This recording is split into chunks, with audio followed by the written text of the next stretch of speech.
Simposio Internacional de Educación, Enfoques Biográficos en el marco de la pandemia por COVID-19, abrimos la sala 1, quien será moderada por el maestro Isaac Josué Olivares Martínez, estudiante del doctorado en educación.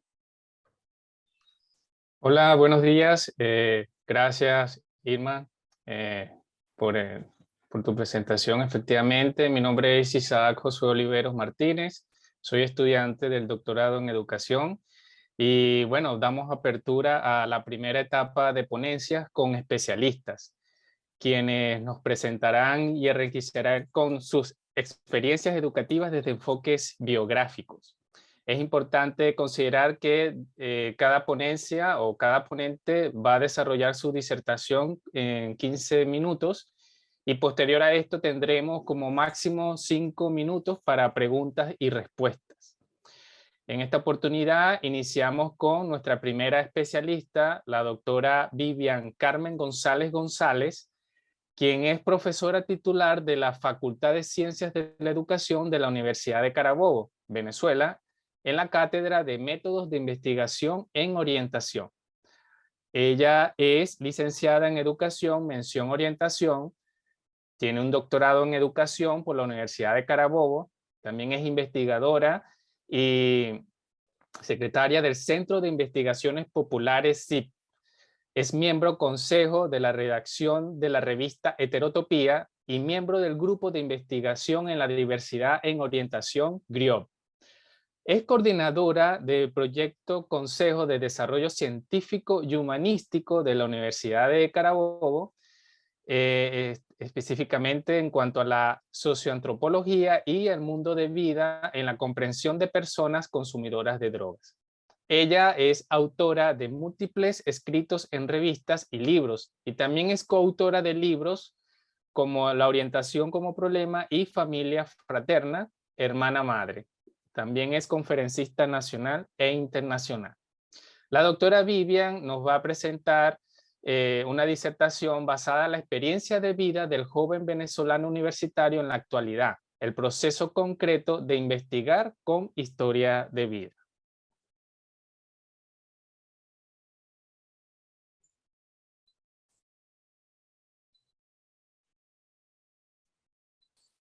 Puede iniciar, doctora. Sí. ¿Va bien?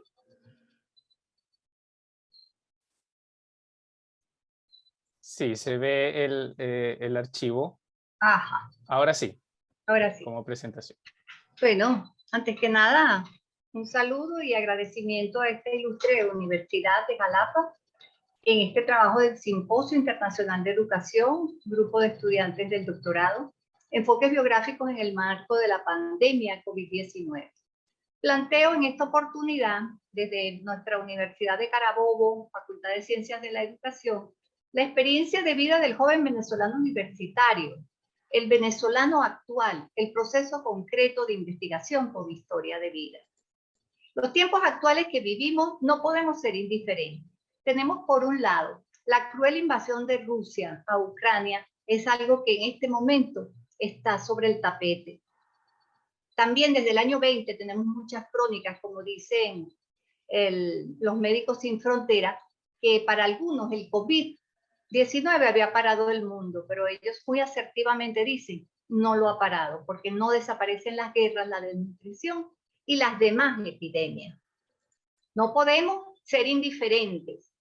¿Por qué? Porque bastaría para confirmar el contexto internacional que la pandemia no es el único mal de este siglo que recién comienza. Mi país, Venezuela, venezolanos 2022 en la frontera con Colombia. El mayor éxito, el éxodo vivido por los venezolanos. Único momento en que el venezolano ha tenido que huir. Estos son conflictos no de índole internacional, sino de graves raíces locales. Una mujer venezolana, madre de un niño de 11 años con trastornos de movilidad, lo tenemos llevándolo hacia la frontera con Colombia para salir del país. Toda esta narrativa, no hay gas, no hay luz, son los momentos cotidianos de nuestro país. Ahí es donde uno se plantea, pero viviendo todo esto, ¿cómo es la experiencia de vida de nuestros jóvenes? pero este grupo etario no cualquier grupo de jóvenes, sino esos que han ido, que han estado en la universidad y aún no han egresado. ¿De qué modo puede hacer un estudio comprensivo de la experiencia de vida del joven universitario venezolano? La intencionalidad del estudio la podemos plantear como llegar al final a comprender la experiencia de vida de este joven venezolano universitario de este tiempo. Ya se va encaminando por un enfoque biográfico a la hora de uno querer comprender. Autores en Venezuela tenemos dos: Víctor Córdoba, Alejandro Moreno, con su investigación con historia de vida convivida. Sin embargo, en esta oportunidad me baso en la posición más actual que hay y hasta ahora no superada, que es la de Franco Ferrarotti con su método biográfico crítico, un italiano. Aquí tenemos entonces como la opinión es que este autor ha superado todos los escollos que le han querido poner al frente de si sirve o no sirve una investigación biográfica, si es limitada o no lo es. Quedaría planteado así una investigación que tiene una intencionalidad y unas directrices. Si quiero comprender la experiencia de vida de este joven que contextualicé en ese mundo mundial, ese mundo local, ese mundo de continentes, nada quieto, nada tranquilo, sino en un continuo cambio, debemos entonces lo primero, llegar al encuentro con la persona a través de una historia de vida, interpretarla, y al final se aportan algunos hitos comprensivos. Estamos transitando como un proceso metodológico a través del cual un estudiante puede hacer un estudio con historia de vida en tiempos de COVID o en cualquier otro aspecto que se interese. Tenemos entonces que este metodólogo, Franco Ferrarotti, a través de la lectura de la historia y lo cotidiano de historias e historias de vida, uno va organizando sus propios esquemas de cómo tiene su diseño estructurado este investigador y construyo este diseño diciendo que el método, si trabajas historias de vida con este autor, pasa por un momento de relación intersubjetiva. El investigador pasa junto con el historiador por una fase de relación entre sujetos, un momento de grabación y un momento de interpretación. El momento de la relación intersubjetiva, quien se interese por este diseño, por esta apuesta epistemológica, por epistémica y ontológica y metodológica idea de Franco Ferrarotti, tiene que privilegiar la relación intersubjetiva. Eso no puede faltar. Esta es una metodología con técnica de la escucha, una metodología de vida narrada, y esa vida narrada es la sociedad. Una entrevista biográfica en la intersubjetividad. Más allá del sujeto está toda una sociedad con este autor. Porque uno se casa con el autor que seleccione, tiene que adscribirse a los términos, al vocablo, porque a veces las palabras no son unívocas. Y entonces yo podría estar hablando de historia de vida según Víctor Córdoba, podría estar hablando según Franco Ferrarotti, o podría estarla hablando con Alejandro Moreno. Y en cada uno de ellos, quien lo siga tiene que escudriñar y conseguir la orientación que ese metodólogo te está dando. Queda así constituida los inicios de una investigación con historias de vida, desde una interrogante, una intencionalidad y unas directrices. Aquí nuevamente están todos los momentos donde antecede a la grabación, que es la relación intersubjetiva, la grabación y la desgrabación y la transcripción con todo lo que eso implica, porque transcribir, tienes que transcribir la oralidad lo más fidedigno que puedas. Allí se presentan muchos problemas porque hay fallas en cuanto a signos de exclamación, de puntuación, de saber la sintaxis, a dónde se para, dónde termina una oración. Es uno de los más álgidos momentos con los tesistas. Aquí está. Una joven de pregrado de la Universidad de Carabobo, en la Facultad de Educación, Mención Orientación, se fue a vivir a España. Se fue a vivir a España y vive en Valencia, España. Yo la convidé a que, como habíamos acordado, Azucena, cuéntame tu historia de vida. Y aquí empieza esa relación intersubjetiva, pero no en este momento, sino ya antecede para que eso pueda ser formulado, ¿no? Y entonces ella, fíjense cómo comienza. Ok, Vivian, a raíz de la pandemia del COVID, todo en mi vida cambió. No solo en la mía, sino en la de muchos venezolanos. restricciones por todo, salir a comprar artículos de primera necesidad, hospitales colapsados, escasez de transporte, problemas con el fondo monetario, entre otros. Sin embargo, me comparaba con otros y estaba mejor, puesto que estaba sana y en casa con mi familia. Justamente pasa cuando las clases de la universidad fueron en línea. A su vez de retomar clases, estaba sin empleo. Soy una estudiante que paga residencia en Valencia, Venezuela, y que entonces tampoco se encontraba en condiciones de aquello. Ese momento de la transición es muy importante. Ya se los mencioné hace un instante y habría que detenerse mucho en la relación intersubjetiva y en la transición, pero los 15 minutos acechan, ¿verdad? Y entonces no me puedo detener. Aquí tenemos el momento de la intersubjetividad que antecede y posibilita la historia. Si tú no haces una buena relación intersubjetiva, lo que te saldrá será algo muy seco y rígido. Historia no historicista, diría Ferrarotti. Es decir, ella no tiene que ser mi interlocutor, mi narrador no tiene que ser un personaje. Cualquier persona de carne y hueso es posible hacer el estudio de la sociedad. Apuesta epistemológica, sí, porque él dice no tienes que usar la historia como herramienta, como técnica, como método, no, apuesta por ella, métete con ella, no pongas objetivos, no te hagas bases teóricas que anteceden, ábrete a escuchar, ábrete a la escucha, la técnica de la escucha es sumamente importante. Y saber que en esa vida tú no vas a hacer un estudio de casos, tú vas a encontrarte con una sociedad. Es todo un reto, pero esta es la posición más actual que se quiere. Entonces, es posible conocer una sociedad con una historia de vida. La historia de vida es apuesta epistemológica. La historia de vida es apuesta epistemológica porque es el qué de la investigación. ¿Qué vas a hacer? Lo que la historia demande. La historia misma será quien te diga qué es lo que va a resultar allí. Si tú la canalizas, si tú le hubieses dicho, cuéntame, Azucena, sobre tu vida de Venezuela. Ah, no, ya caigo en el tema que va a abordar la profesora Luisa, que ya no es historia de vida, sino que sería un relato de vida. En el proceso investigativo y la lectura, siempre les recomiendo a mis estudiantes ir graficando todo lo que te va diciendo el autor. El magma social tosco que habla Ferrarotti es ese que tú escuchas en este primer bloque de sentido de Azucena, cuando ella te da todo lo que está viviendo, pero ella lo dice sin determinar previamente qué es lo que voy a decir, porque eso surge solo. Porque uno vive en la sociedad, pero la sociedad vive en uno, y esa es la que sale a la luz de la narración. El tercer momento con Ferrarotti sería el momento de la interpretación. Aquí les recomiendo mucho a mis estudiantes que el momento de la interpretación asuman un bloque es donde está contenido algún sentido y luego cambia, y digo bloque 2 porque vuelve a cambiar. Tú tienes que ser agudo, curioso, tienes que quedarte, instalarte, agazaparte, escuchar, oler, olisquear lo que dice cuando dice lo que dice, que no dijo otra cosa sino dijo eso, porque si no lo hubiese dicho, no hubiese dicho cómo lo dijo y lo que dijo. La clásica pregunta hermenéutica. Entonces, cuando tú ves un color para esta expresión, tal como habíamos acordado, Azucena, cuéntame tu historia de vida. Ok, Vivian, ese mismo comienzo ya tú tienes que comenzar a interpretarlo. ¿Qué hay allí? Hay un acuerdo, hay un contar, hay un narrar.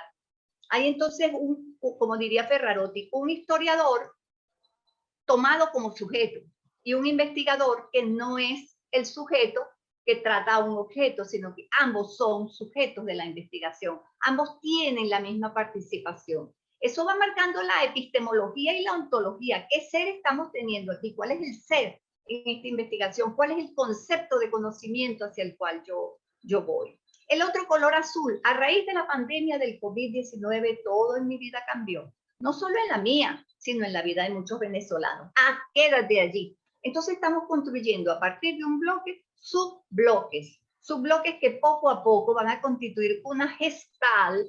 El bloque 1 va a dar una gestal a partir de cada una de estas que se van produciendo. Es la suma, como diría la gestal en la teoría psicológica, algo más que la suma de sus partes.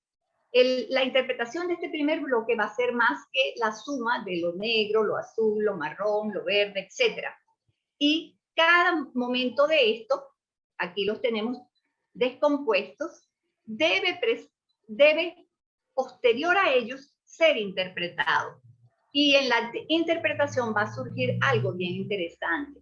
Primero reflexiono y converso yo. No hay que hacer transducciones, sino darle palabra. Si yo llego y lo estudio por un autor de modo premeditado, yo no puedo escuchar a Azucena y la sociedad que ella, el tiempo y el momento histórico que ella me quiere dar.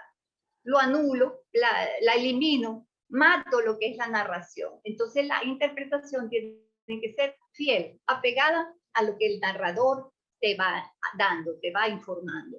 Entonces, esto diríamos que tienes que encerrar en este armario a todos los teóricos para comenzar a investigar, tomando tú en una posición ética, haciéndote responsable de lo que vayas a hacer. Esta es una posición muy interesante de la investigación hoy en día.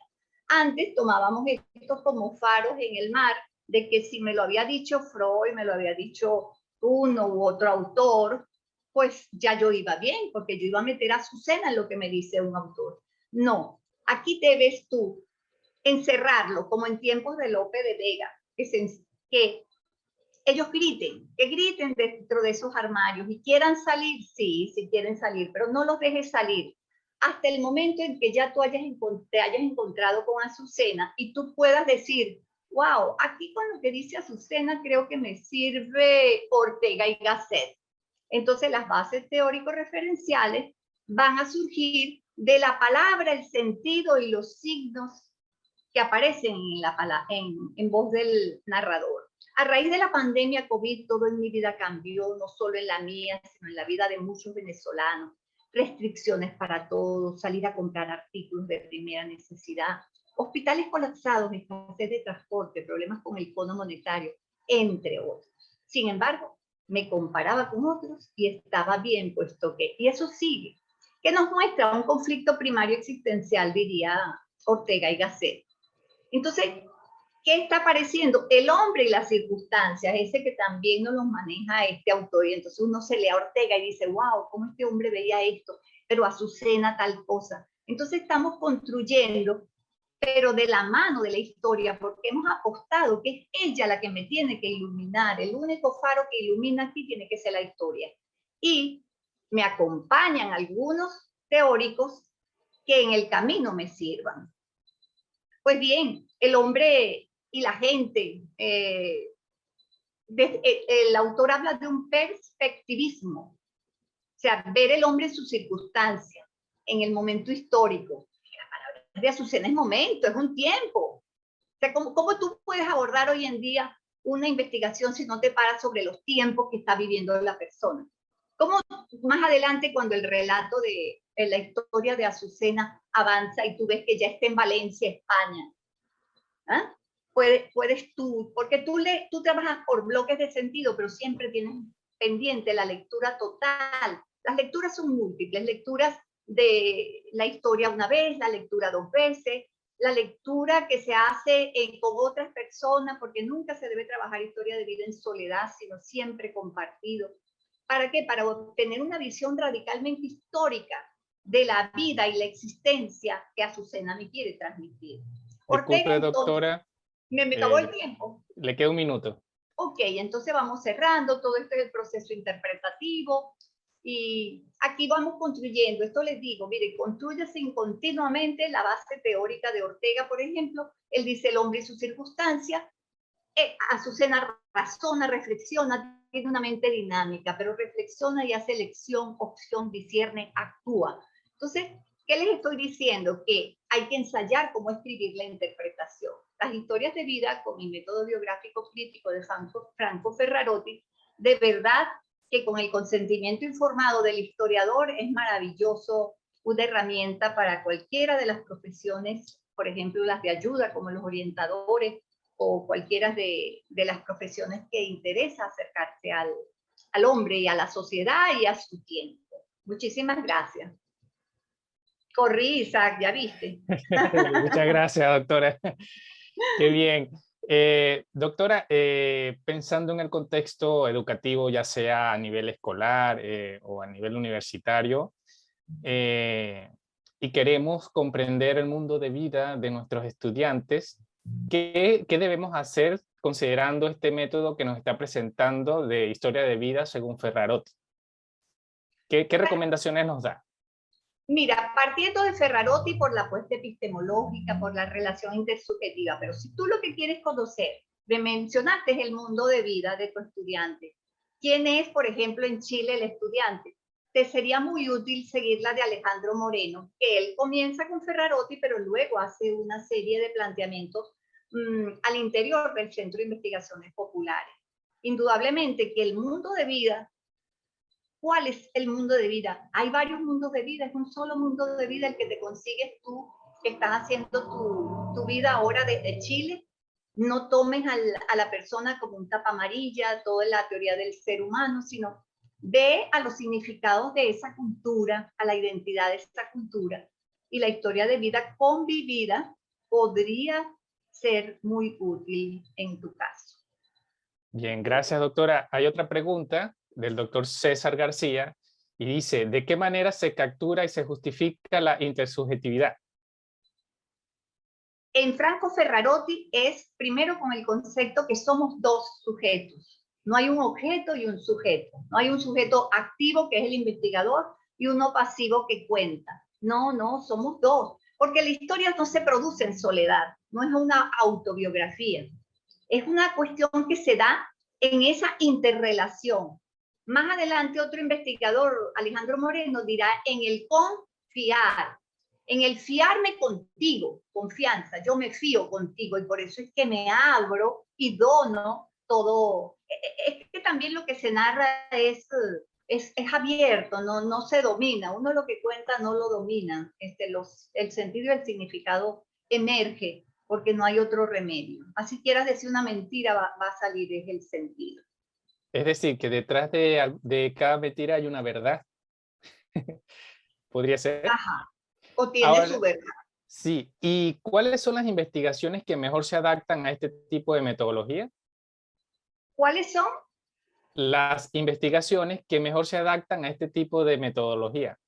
Las que sean comprensivas, donde tú no quieres es buscar causas y efectos, donde tú no quieres medir qué proporción de personas. No, cuando tú vas humildemente a decir yo de esto no sé nada.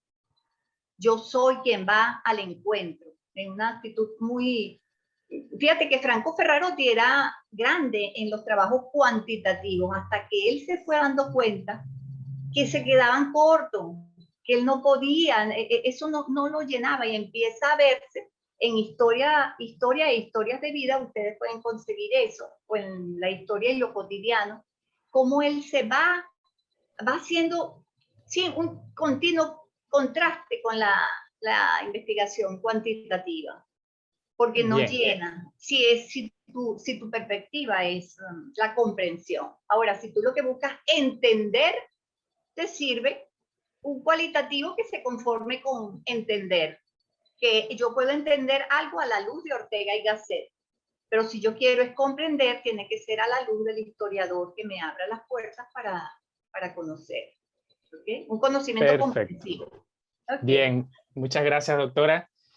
Bien, para continuar con la programación, ahora en esta oportunidad nos va a acompañar la doctora Luisa Rojas Hidalgo, quien es profesora titular de la Facultad de Ciencias de la Educación de la Universidad de Carabobo, Venezuela, y está adscrita también a la Cátedra de Métodos de Investigación en Orientación. La doctora es licenciada y magíster en Educación, mención Orientación, tiene un doctorado en Ciencias Sociales, mención Salud y Sociedad, es editor jefe de la revista ARGE y coordinadora del Grupo de Investigación de Orientación y Diversidad GRIO. Es facilitadora de programas de maestría y doctorados de seminarios de investigación y es investigadora adscrita al proyecto socioantropológico y mundo de vida en la comprensión de las personas consumidoras de drogas, que es avalado por el Consejo de Desarrollo Científico y Humanístico de la Universidad de Carabobo. Bien, la doctora Luisa Rojas nos va a presentar una disertación que tiene como título Los relatos de vida, una opción para aproximarnos a la comprensión de lo humano. Adelante, doctora. Bueno, buenas tardes. Estoy tratando de salir mi material, Luisa. Ajá, sí, para que debe dejar de compartir. Ok, muy bien, Ya. gracias. Por nada. Bueno, buenas tardes. Primeramente, pues agradecida por esta invitación y a continuación comenzaré con mi disertación. Son 15 minutos. Trataré de ser lo más breve posible. Entonces ya pues voy a hablar acerca de los relatos de vida, una opción para aproximarnos a la comprensión de lo humano.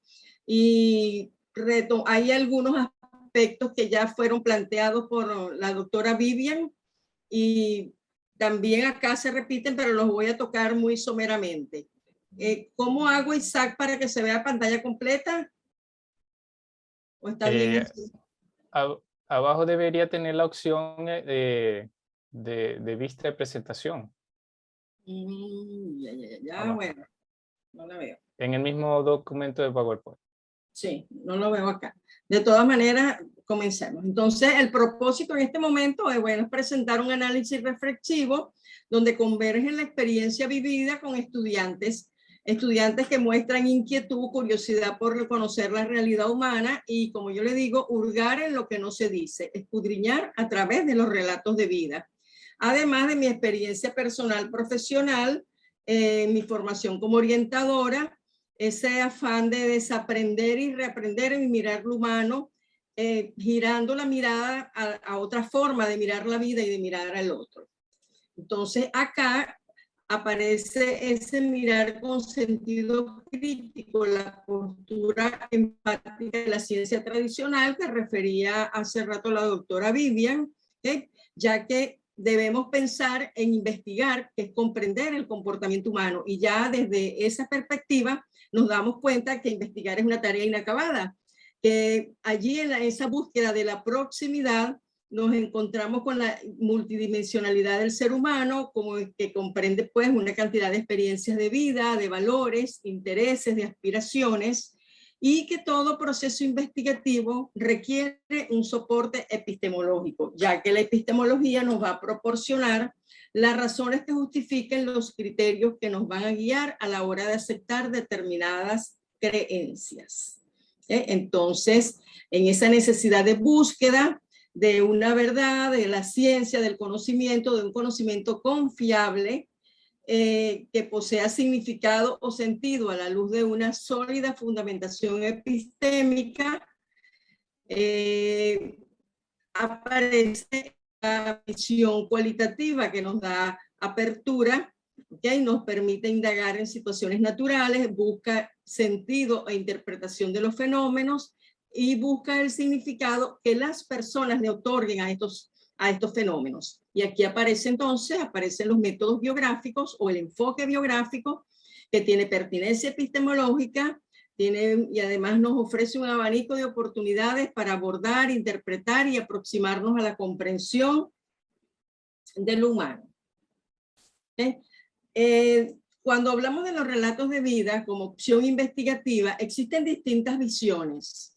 Así como existen en las historias de vida, también está la de Simmons, que la presenta Ruske, Ana María Ruske es una profesora de la Universidad Central, tiene varios libros sobre investigación cualitativa. También está la visión de Martín García, por supuesto no me detendré en esta por el factor tiempo.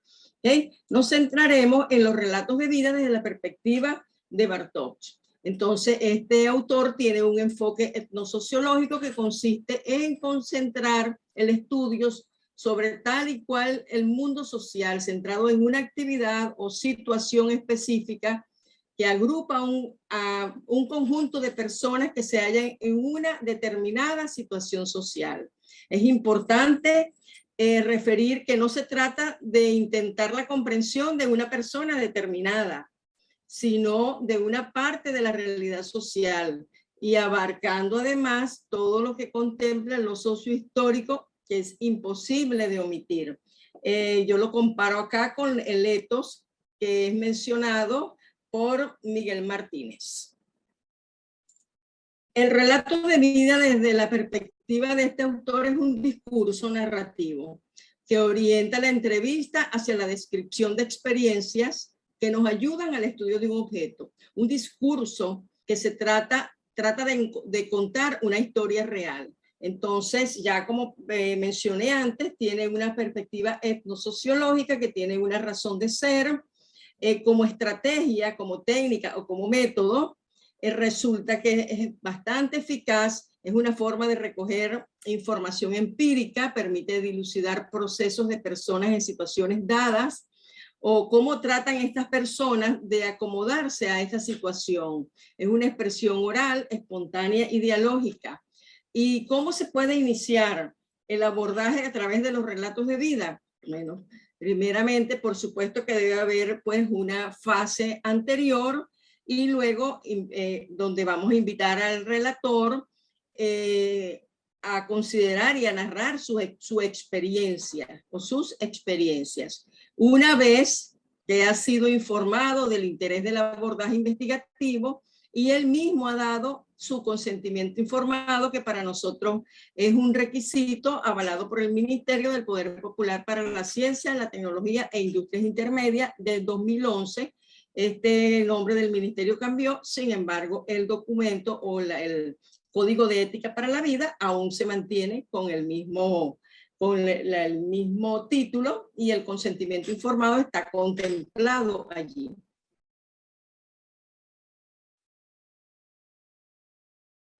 A partir de allí, después del consentimiento del relator, se inicia la recopilación de la narrativa. Se puede grabar, por supuesto, con el permiso del relator. Se toman notas, por ejemplo, de posturas, de la mirada y de algunos detalles que de pronto se escapan de la grabación. Luego viene la transcripción o retranscripción, como le llama Bartók, del relato y el análisis del mismo. Los relatos de vida debemos tener presente que no revelan de buenas a primeras sus secretos. Su proceso de análisis se da simultáneamente a la recopilación de los mismos en la medida que nosotros vamos recogiendo esos relatos, los relatos de vida, porque en algunas las investigaciones, cuando lo hacemos a través de los relatos de vida, podemos tener varios relatores. Entonces, este proceso de análisis se va a ir dando de manera simultánea y yo diría que hasta de forma espontánea. Es una producción de evidencias empíricas y de teoría, porque allí vamos a ir más adelante cuando se va a hacer el análisis contrastando con los elementos teóricos, no la teoría como punto de partida, sino la teoría como apoyo.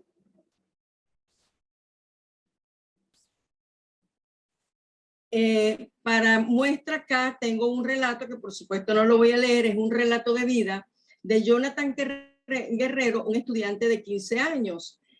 Fue tomado del trabajo de grado de uno de los estudiantes de 2021 de Virgen Kenny, quien él abordó a Jonathan Guerrero con la intencionalidad que acá presento, que fue comprender el proceso educativo y emocional vivido en Venezuela por los adolescentes ante la migración de sus padres. ¿Con qué fin? Con el fin de aportar elementos a la orientación para la comprensión de la realidad vivida en Venezuela por los adolescentes ante la migración de sus padres. Una situación que ha sido recurrente a lo largo de estos últimos años. Y por supuesto, en medio de estos relatos se presenta, allí surge la pandemia, ¿okay? Y él la menciona. Sin embargo, para el autor, para el investigador, o mejor dicho, coautor, la pandemia no era, digamos, el motivo de su investigación, sino la parte de la migración y la resiliencia que tenía este joven ante la ausencia de sus padres, haberse quedado solo, cómo fue logrando salir adelante, adaptándose a la situación que estaba viviendo y poder haberse graduado de bachiller sin la presencia de estos. Entonces, acá, por supuesto, queda el relato, fragmentos de este relato, ¿okay? Como está grabado, ustedes pueden después revisarlo. Y dentro del autor, dentro de las unidades de análisis que emergentes de este relato, pues tomó la migración, la inteligencia emocional, la educación y la etapa de la vida que fue la adolescencia. Entonces de acá surgen las categorías y las subcategorías, considerando que él hizo un análisis utilizando como estrategia el proceso de categorización como lo propone Miguel Martínez. Hay varias maneras de hacer esta interpretación. En este momento el autor lo hizo de esta forma. Ahora bien, cuando hablamos ya específicamente de los relatos de vida en el marco de la pandemia por COVID, que es, digamos, la esencia de este evento, yo digo que es el relato de vida representa una excelente herramienta de abordaje investigativo para toda experiencia o circunstancia de vida, ya que nos permitirá una proximidad a la realidad humana, a lo sociohistórico, mirando lo individual como proyección social. Y su pertinencia para abordar situaciones emergentes en momentos de crisis como la comenzada a vivir desde finales del año 2019. ¿Verdad? El virus se presenta como adversario de la salud en casi todo el planeta, un enemigo invisible que se concreta en la enfermedad COVID-19 y en algunos casos con la muerte. Entonces, ante esta situación, lo mencionaban en el conversatorio de esta mañana de manera muy tácita, ¿verdad? La incertidumbre se convierte en la sombra de la humanidad, surgen comentarios, testimonios, opiniones, nadie sabe nada y estamos pues en una situación que nos da mucho miedo. El miedo impregna la esperanza de vida y la ciencia actúa de manera desesperada en búsqueda de resguardo de la vida y de la evitación de la muerte. Surgen vacunas, surgen medicamentos, no hay algo específico en algún momento y mientras el virus acecha, emergen una cantidad de aristas y la vulnerabilidad arropa a la humanidad. Entonces ahí es donde surgen las distintas problemáticas sociopolíticas, tanto de salud, educación como economía, que son, pues yo diría que un laboratorio o un caldo de cultivo para la investigación y a través de los métodos biográficos o del enfoque biográfico más aún. Disculpe, doctora, un minuto. Un minuto. Este representa un panorama excelente para el contexto de la investigación desde distintas ópticas de las ciencias del comportamiento humano, por supuesto, la visión cualitativa y, bueno, abordar la emocionalidad que es acechada por el miedo. Emergen a las aristas susceptibles a la investigación y en estos tiempos los relatos de vida como testimonios de fragmentos de lo vivido en tiempos de pandemia por COVID-19.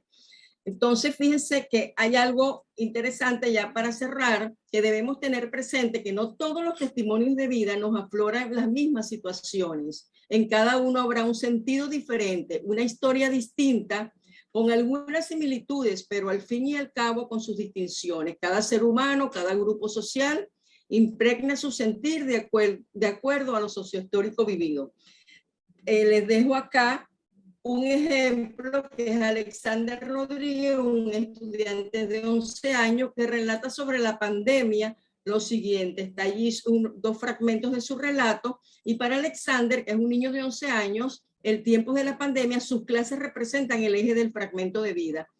Por eso es que cada persona pondrá su huella en el relato de acuerdo a la manera vivida de las situaciones o acontecimientos de vida, y su percepción y actuación ha marcado el sentido que a la vez representa el sentir de un grupo social.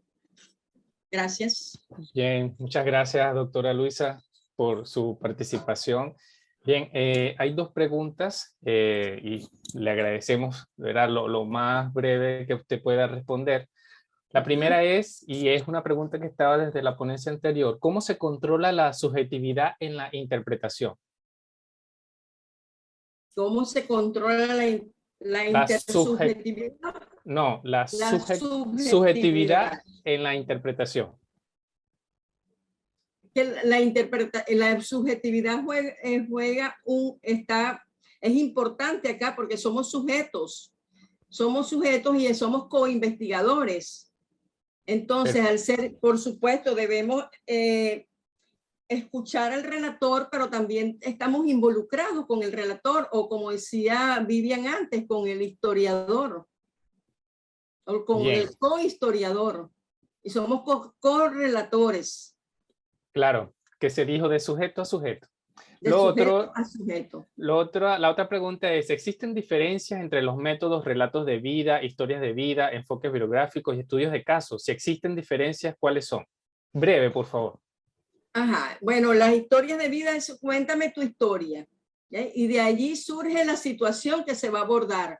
Para los relatos de vida ya yo llevo una intencionalidad determinada, así como presenté el de Jonathan, el relato de Jonathan, el investigador que quería abordar la situación de la resiliencia en el adolescente venezolano que, bueno, que se siente abandonado por sus padres porque se van y no tienen cómo llevárselo, lo dejan allí con algún familiar. Y dentro del estudio de casos ya son, por supuesto, también su misma denominación lo dice, son ya casos específicos, que el caso puede ser una comunidad, una persona, pero sí existen sus diferencias. Perfecto. Bien, muchas gracias, doctora Luisa. Qué bien que nos pudo cerrar con esa diferenciación entre las distintas modalidades o métodos dentro del enfoque biográfico. Ahora, para seguir con la programación de estas disertaciones, vamos ahora a presentar en esta oportunidad a la doctora Gabriela Torres Delgado. La doctora Gabriela es egresada del doctorado en filosofía con especialidad en psicología por la Universidad Autónoma de Nuevo León. La doctora Torres es directora del desarrollo humano para la investigación del Tecnológico de Monterrey y forma parte del claustro de la maestría en educación y del programa de especialidad en gestión para el liderazgo y la innovación educativa, donde ella es profesora titular. También la doctora es autora de la acreditación de aprendizaje basado en investigación para profesores, así como de diferentes artículos científicos de su línea de investigación que corresponde a la innovación educativa. Hoy la doctora Gabriela Torres nos va a presentar una disertación titulada Psicología positiva en la gestión de las emociones positivas en directores de instituciones educativas después del confinamiento debido al COVID-19. Adelante, doctora. Sí, muchísimas gracias por la presentación y muchas felicidades a las colegas que han presentado de forma excelente pues cada caso biográfico, ¿verdad? Y bueno, muchas gracias por la invitación. El estudio que se lleva a cabo es un estudio que nace de forma fortuita, ¿verdad? Porque en este estudio, digamos, en cada una de las asignaturas que se llevan a cabo en estos periodos académicos, pues se tratan cuestiones muy académicas, ¿verdad? Sin embargo, la verbalización y la construcción de materiales que se van revisando, ¿verdad? La verbalización de los directores en estas instituciones era un bagaje fuerte de emociones negativas, ¿verdad? Durante el confinamiento de COVID hubo una situación muy fuerte para todos los directores. Ellos tenían que acoger a los profesores, darles seguimiento, darles apoyo emocional en situaciones de crisis, porque pues muchos de ellos fueron contagiados de COVID, muchos de ellos sufrieron muerte, sufrieron enfermedad, sufrieron situaciones muy contrastantes con las necesidades académicas que se viven normalmente en una institución educativa, ¿verdad? Entonces, a partir de estas verbalizaciones y de estos momentos críticos, pues se decide adaptar el programa, ¿verdad? Y abrir un espacio de apertura para verbalización de los profesores, para acogerlos en un par de sesiones, ¿verdad? Y que ellos describan, reconozcan, aprendan sobre sus momentos, sobre sus conceptualizaciones, ¿verdad? Y sobre la transformación que ellos tuvieron que ir viviendo poco a poco, ¿verdad? La psicología positiva, pues, nace de hace, no es muy, digamos, no tiene mucho tiempo, es relativamente joven, ¿verdad? Es una estrategia, un enfoque que tiene no más de 10 años. Este enfoque complementa lo que es la psicología tradicional Seligman, que es uno de los fundadores, junto con otro grupo de psicólogos expertos, proponen el concepto de psicología positiva, con el propósito de no solamente estudiar los aspectos negativos en la psicología tradicional, ¿verdad? Como los aspectos de daño psicológico o las cuestiones profundas de cuestiones psicológicas, ¿no? Sino que ellos hablar de cualidades positivas de los seres humanos. En este caso, hablar, por ejemplo, de las cualidades de la vida, del disfrute, de la satisfacción, de lo que es una fortaleza del ser humano, de las virtudes, de los requerimientos emocionales que las personas tienen, como sería la creatividad, la resiliencia y otros aspectos que todos los seres humanos poseemos. La psicología positiva busca entonces el bienestar de las personas al responsabilizarse de las acciones y las actitudes y de la importancia de trabajar con las emociones, ¿verdad? Trabajamos de forma cotidiana, muchas veces de forma superficial, sin tocar las emociones. Y tocar las emociones entra en trabajar en favor de la vida personal, en favor de la vida profesional y en favor de la vida profunda de los sentimientos de los seres humanos. Y generalmente esto se hace de forma no general, no se toca, esto es algo que no se trabaja generalmente. Hay una tendencia de empezar a trabajar en ello. A partir de la pandemia ha surgido esta necesidad de trabajar de las emociones de los estudiantes, de los alumnos, desde pequeños, desde kindergarten a alumnos de posgrado, ¿verdad? Donde hay mucha tensión. Entonces, en estos tiempos de crisis, pues hay reajustes, precisamente en estas asignaturas, hay readaptaciones, ¿verdad? Y entonces se empieza a implementar un espacio de reflexión para poder observar las cuestiones negativas como son la incertidumbre, el miedo, el lado oscuro del comportamiento social. Así lo identificamos nosotros en este tiempo de crisis como una oportunidad para sacar lo mejor de nosotros mismos, ¿verdad? Observar lo positivo de estas situaciones en lo posible, las ventajas, lo viable y transformar el dolor y el nivel de estrés en áreas positivas para poder resolver los imprevistos, ¿verdad? En la empresa que yo laboro, esta institución educativa tecnológico de Monterrey, al 2021 pues se encuentra en el número 161 del QS World University Ranking, ¿verdad? Estamos rankeados en los mejores lugares, el número 36 en negocios, el 56 en ciencias sociales, el número 129 en ingeniería y tecnología, y somos el top 250 en artes y humanidades, con más de 92,000 alumnos inscritos. Actualmente se está llevando a cabo una reapertura consciente, garantizando pues lo que son la seguridad de los alumnos y profesores, los colaboradores, ¿verdad? De todos los campus que tenemos alrededor de lo que es México, 26 campus y algunos campus fuera, sedes internacionales, 4 sedes internacionales. Todos estos resultados pues no serían posibles si no tuviéramos un enfoque de florecimiento humano, el valor que coloca la persona en el centro de todas las actividades. Nos comprometemos a respetar la dignidad humana de las personas, ¿verdad? Hay un centro de reconocimiento de dignidad humana que está encargado de impulsar la dignidad humana para ser una institución cada vez más segura, igualitaria, diversa, incluyente. Y contamos también con un Instituto de Ciencias del Bienestar y la Felicidad, donde podemos creer que estas áreas pues deben de formar parte del desarrollo institucional. Entonces, mi formación como profesora, como docente, como facilitadora de estos grupos, ¿verdad? Como hemos venido platicando, implementamos en estas asignaturas, pues específicamente una intervención de psicología positiva para tratar de dar espacio a la reflexión con estos directores, ¿verdad?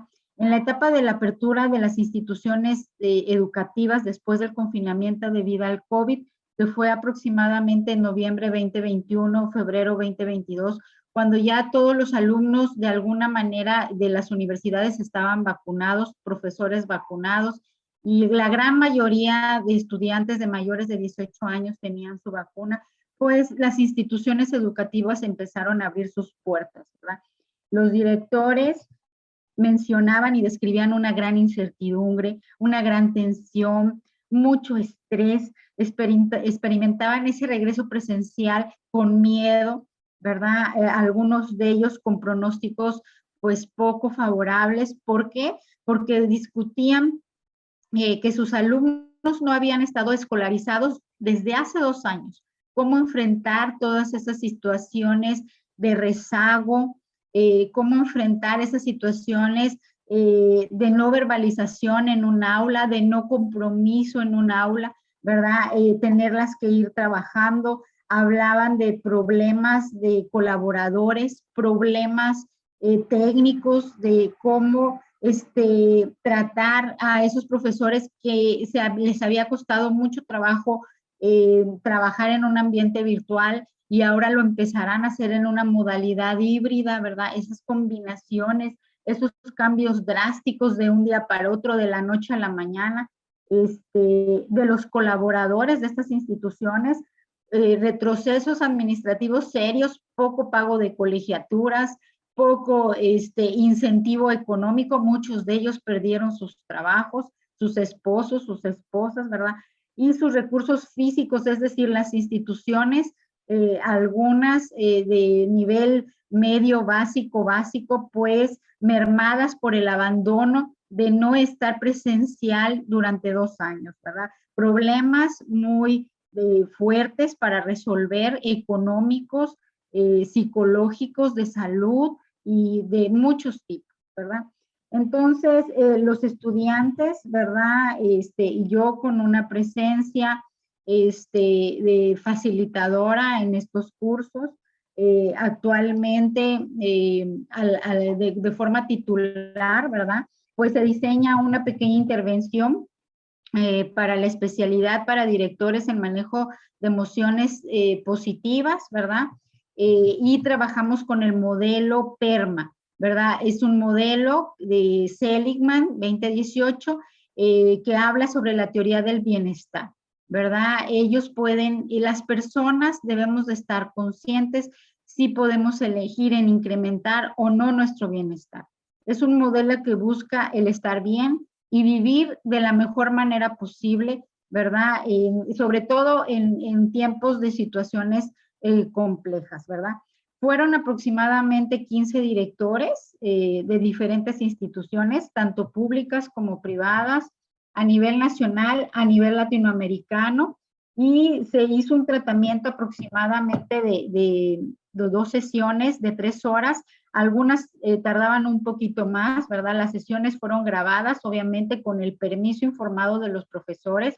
Se revisaron sus comentarios, sus relatos de vida, sus relatos biográficos. Fueron relatos algunos fuertes, algunos profundos, en donde a unos a otros nos cobijábamos, cuidábamos la verbalización, que nadie dañara a alguien más, que nadie diera, digamos, acotaciones negativas hacia el pensamiento o hacia la necesidad o hacia el comentario de un colega. Aquí había un ambiente de cobijo, ¿verdad? Y su propósito principal era contribuir al bienestar del sujeto al sentirse acompañado y al reflexionar sobre acciones que ellos pudieran llevar a cabo en situaciones específicas. La palabra se iba cediendo a cada uno de ellos. Los diálogos eran extensos, no se cortaba. Si él quería seguir verbalizando, todos los directores iban participando, iban coincidiendo, iban comentando más sobre la forma de cómo van dando soluciones a las problemáticas de cada una de las escuelas, ¿verdad? Disculpe, doctora, un minuto. Sí, y muchas gracias. Y bueno, trabajando en este modelo de emociones positivas, de engagement, de relaciones positivas, de significado y de capacidad personal para lograr el crecimiento y desarrollo a través de las propias capacidades de los profesores, pues los hallazgos fueron interesantes, ¿verdad? En sentir que pues ellos se sientan ubicados en estas sesiones, dispuestos para manejar estas problemáticas fuertes, pero lo muy interesante y muy intenso que ellos mismos fueron descubriendo es que estos directores han demostrado un gran liderazgo, pues en momentos de crisis sacaron lo mejor de sí mismos para cada una de sus instituciones. Fueron momentos de escucha, de anécdotas, ¿verdad? Fueron formas de interpretarse, de superar situaciones fortuitas, y esta práctica, lo que yo puedo mencionar es que empoderó a los profesores que escuchaban seguros, reconociendo sus esfuerzos y reconstruyendo el trabajo que han venido llevando a cabo. Muchas gracias por la escucha y agradezco muchísimo la invitación. Muchas gracias a usted, doctora Gabriela Torres. Muy interesante esta implementación del modelo y de lo que tiene que ver con la gestión de las emociones a nivel educativo en las instituciones. Hay una pregunta, dice, los cambios pedagógicos que plantea el modelo híbrido, ¿de qué manera afecta el proceso de enseñanza-aprendizaje en el sistema educativo presencial? Es decir, ¿considera que va a cambiar la práctica docente en las sesiones presenciales o no? Bueno, es una pregunta sumamente interesante, es una pregunta muy compleja. Definitivamente creo que sí cambia. Venimos de un confinamiento de 2 años, ¿verdad? Y esto hace que nuestras habilidades verbales de alguna manera sean diferentes, ¿verdad? Tenemos que llegar a una exposición distinta, a una exposición y a una relación con un nuevo modelo de interacción, ¿verdad? Cuando hablamos de aprendizaje en un modelo híbrido, pues tenemos alumnos dentro del aula y dentro de una computadora. Entonces las estrategias definitivamente tienen que ser diferentes, ¿verdad? Porque ya no solamente tenemos que tener al alumno del aula, sino al alumno que está dentro de su casa acotando el aprendizaje, ¿verdad? Entonces, sí es diferente y sí creo que tenemos que aprender mucho, ¿verdad? De esta hibridez, ¿verdad? Que creo que es un nuevo, es un nuevo comienzo. Es un nuevo comienzo que las instituciones educativas pues tenemos que ir integrando. Bien, doctora, ¿y cómo se podría hacer seguimiento de la gestión de las emociones positivas en estas instituciones? Breve, por favor. Bueno, tenemos aquí, como mencioné, el Centro de Bienestar Integral, ¿verdad? Aquí hay varios cursos. Son cursos que se pueden dar de forma individual, son cursos que se pueden dar en grupo, hay diplomados, hay inclusive una licenciatura de psicología positiva, ¿verdad? Entonces, pues aquí la vinculación, pues es nuestro trabajo, ¿verdad? Al personal, al profesor, al director que se siente interesado, pues definitivamente se vincula con este centro. Este centro tiene costos muy relativamente bajos, ¿verdad? Algunos pueden encontrar beca en donde es relativamente muy barato poder tomar alguno de estos cursos, ¿verdad? Y bueno, por otro lado, estamos viendo de forma muy seria introducir estos elementos como un trabajo cotidiano dentro de, por ejemplo, estos programas, ¿verdad? Que tienen profesores que tienen que ser muy sensibles en emociones porque pues es parte de la actividad cotidiana de un colegio, de una institución educativa, el manejar emociones de nuestros alumnos y emociones de nuestros profesores. Bien, gracias, doctora Gabriela. Y bueno, ya con esta participación cerramos esta primera etapa de ponencias. Agradecido totalmente por la doctora Vivian González, Luisa Rojas, Gabriela Torres, porque nos mostraron desde una manera didáctica en cuanto a la teoría, pero también desde la práctica de estos enfoques biográficos en tiempos de pandemia.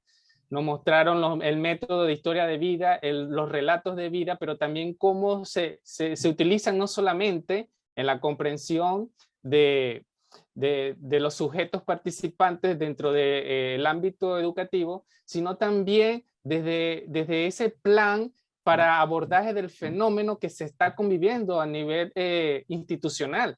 Y cerrando con este proceso de gestión de las emociones positivas, esto nos hace ver de que estamos dentro de un paradigma totalmente interpretativo, donde nos interesa el sujeto, como se dijo hace poco, de sujeto a sujeto, porque no es el objeto que estamos viendo que vamos a estudiar o que vamos a comprender, es la interpretación del sujeto en sí.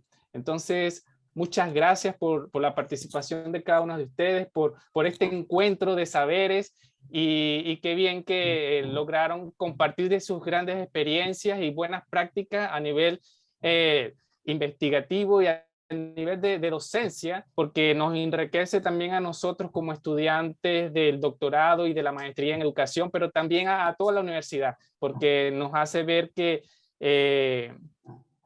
hay muchos métodos que no conocemos, pero que son necesarios para el abordaje desde las ciencias humanas y las ciencias sociales. Muchas gracias. Agradecemos a las panelistas nos hayan compartido sus experiencias de investigación en el enfoque biográfico, así como también agradecemos al moderador, maestro Isaac Josué Oliveros Martínez, por los esfuerzos realizados para respetar los tiempos. Agradecemos también los comentarios y sobre todo agradecimientos por parte de nuestro público.